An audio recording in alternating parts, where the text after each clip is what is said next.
human being。你想做一個有意思嘅 human being。如果有意義，唔係之後你出去表幾場演，一場賺150萬，之後你好有意義。我呢個係最冇意義。最有意義嘅係你堅持自己做嘅嘢，堅持自己讀音樂嘅原因。我係想用 music 呢樣嘢去 guide through 我嘅 life，guide through 我點樣做一個有意義嘅人。We are all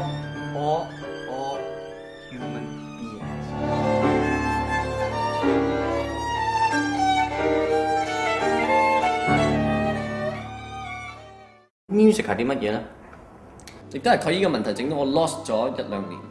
可以到點解我哋喺度？所以呢個冇得答嘅。整得佢哋拉嗰陣時候已經唔係 for competition 嗰陣時候，自然佢就會同意。因為嗰陣時候，當佢哋嘅 mindset 係 experience 過真正嘅 music，and 嗰一個 level of music 係非常之高嗰陣時候，佢應該會知道之前自己找尋嘅 competition、team spirit music 係冇意義。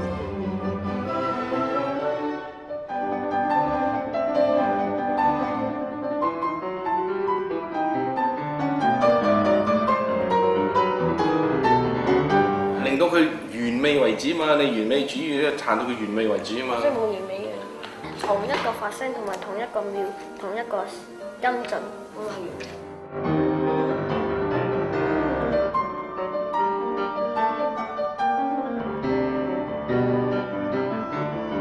我學咗12年 music，跟住你今日喺度，要我 disappoint 我老師係而家係咩態度啊？你哋而家係好難頂啊，非常難頂。好啦，呢個 paper 嚟嘅。我咧係一個 human being 嚟嘅，嚇 much more interesting 定呢啲咁嘅。